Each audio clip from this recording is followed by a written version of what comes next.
The evening sun hung low over the western plains, spreading long golden fingers of light across the endless grass. Dust shimmered in the heat, and the wind carried the dry scent of sagebrush and worn leather. At the edge of the horizon, where the sky met the earth in a hazy blur, a shape appeared, tall, slow-moving, and impossibly large. It was her again, the giant cowgirl. Every time she came into town, people scattered. Horses whinnied, dogs barked, and children hid behind fences just to catch a glimpse. Nobody quite knew where she came from. Some said she'd wandered out of a storybook or a legend, born from the same earth that made the canyons. Others swore she was punishment or miracle, depending on who you asked. But to the rancher named Ellis Boone, she was something more immediate, more terrifying, and, in a strange way, more human than any giant should be. Ellis was sitting on the porch of his worn-down ranch house, a hat shading his eyes, a ledger open on his knees. The numbers didn't lie, and they weren't kind. Drought had taken his pasture, disease had taken 24 of his best steers, and the bank would soon take everything else. He sighed, rubbed his temples, and muttered to himself. That's when the ground trembled. The coffee in his cup rippled. The horses started to neigh nervously, kicking at the dirt. He looked up. Over the line of mesquite trees, he saw her shadow stretching across the plain. The giant cowgirl wore a hat big enough to shade half the county, her boots as tall as windmills, and her belt buckle gleaming like a sunrise. Her voice, when it came, rolled across the landscape like thunder wrapped in honey. "So you say you can't pay your rent," she said, looking down at the rancher with eyes the color of storm clouds. Ellis squinted up, not sure whether to run or stand his ground. He wasn't the running type. He took off his hat politely and called out, "That's about the size of it, ma'am. Ain't got the means this season." The cowgirl knelt down, her knees sinking deep into the earth like two boulders. Her shadow swallowed the house whole. "You've been saying that for 3 seasons now," she said. "You think the land forgets?" Ellis frowned. "Ma'am, I ain't never cheated nobody. I'm just a man with bad luck." "Luck," she said softly, "is a word for folks who don't look close enough." He didn't know what that meant, and he didn't much like the way she said it, like she could see right through him, all the way down to his regrets. She reached into her vest pocket, which was the size of a barn roof, and pulled out a tiny silver coin. Tiny to her, but to Ellis it was as big as a wagon wheel. She flicked it, and it landed in the dirt beside him, spinning until it caught the light. "There's your rent," she said. "For the year. Maybe 2. Ellis blinked up at her. "You're paying me?" The cowgirl smiled, a slow, knowing curl of her lips. "Call it a favor," she said. "Call it curiosity. But I'll be back. And when I come back, I'll ask you what you did with it." Then she stood, turned toward the horizon, and vanished into the heat waves, leaving only the smell of dust and the echo of her voice. For days, Ellis tried to make sense of it. He hauled that giant coin into his barn, polished it until it gleamed, and wondered what in the world to do. No bank would take it. They thought he was drunk or mad when he told the story.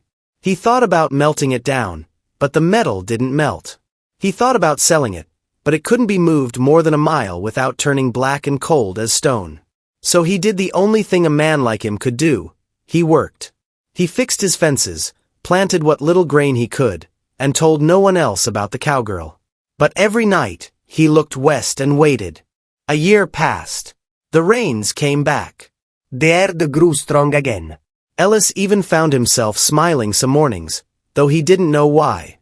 The land had a way of forgiving, he thought, and maybe so did fate. Then one evening, just as the sun was melting into crimson and gold, the ground shook again. The cattle bellowed, and the dust rose in a shimmering wave. She was back. "So," said the giant cowgirl, her voice low and steady, "what did you do with your rent?" Ellis tipped his hat. "Worked the land, same as ever. Didn't touch your coin, though. Figured it was yours." "That coin wasn't mine," she said. "It was the land's. It was your chance." He swallowed. "And what happens if I didn't take it?" Her eyes softened, but her tone didn't. "Then the land takes back what it gave." Before Ellis could speak, the wind picked up. The coin began to hum, a low, eerie sound that crawled through the air. The barn doors slammed open, and that silver disc rolled out like it had a mind of its own, cutting a trail of light through the dust. It stopped between them, and then, slowly, sank into the earth, leaving only a perfect circle of scorched grass. Ellis fell to his knees, staring. "I didn't do nothin' wrong," he shouted. The cowgirl crouched down again. "That's the problem, Ellis Boone. You didn't do nothin' at all. The land don't care for idleness. It rewards the living and punishes the waiting." Her words hit him harder than a blow. He realized she wasn't talking about money or rent anymore. She was talking about the promises he'd made. To his father, to the land, maybe even to himself. He'd let things die. The orchard that could have borne fruit again, the well he'd never cleaned, the dreams he'd once had of turning this patch of dust into something better. He'd let drought and despair make him small. And the cowgirl, giant as she was, wasn't here to punish him. She was here to remind him. He looked up at her, his eyes wet and his throat dry. "What do I do now?" The giant cowgirl smiled again, softer this time. "Start paying your rent." Then she was gone. No thunder this time, no tremor, just silence and the faint smell of sage. Ellis stayed there until the stars came out. He thought about what she'd said, about how he'd waited for things to change instead of changing them himself. He rose before dawn the next morning and began to work, not to survive, but to build. He fixed the old well, planted new trees, and started taking in strays, both cattle and people. Drifters, widows, and lost souls found their way to his land, and somehow there was always food, always work, always a place to sleep. Word spread across the plains that Boone's ranch was a kind of miracle, though Ellis never took credit for it. He'd just smile and say, "I'm paying my rent." Years passed. The ranch grew, and so did his legend. People forgot the droughts, the losses, and the hard times. They only remembered that Ellis Boone's land was green when others turned to dust, that his cattle never starved, that his wells never ran dry. And then one twilight, long after his beard had gone gray, the horizon darkened again. Children ran out of the bunkhouse shouting, "She's back! The giant cowgirl's back!" Ellis stepped out onto his porch, slower now, leaning on his cane. The ground shook beneath her boots, and her shadow fell across the land she had once challenged him to save. She looked down at him, and for a moment, the old fear returned, but then she smiled, wide and proud. "You paid your rent," she said. Ellis nodded, tipping his hat. "A little late, maybe, but I paid it." "Never too late," she said. "The land remembers kindness longer than it remembers debt." He looked out over his fields, green and gold in the fading light, and something like peace settled over him. "Ma'am," he said, "I don't reckon I ever thanked you proper." The cowgirl chuckled, the sound rolling like faraway thunder. "A man thanks the land by tending it. You done that well enough." She stood tall again, her figure glowing faintly against the dying sun. "My work here's done, Ellis Boone. Keep your word. Keep your land alive."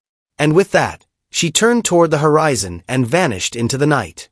When the people came out, they found Ellis still standing on the porch, hat in hand, smiling faintly.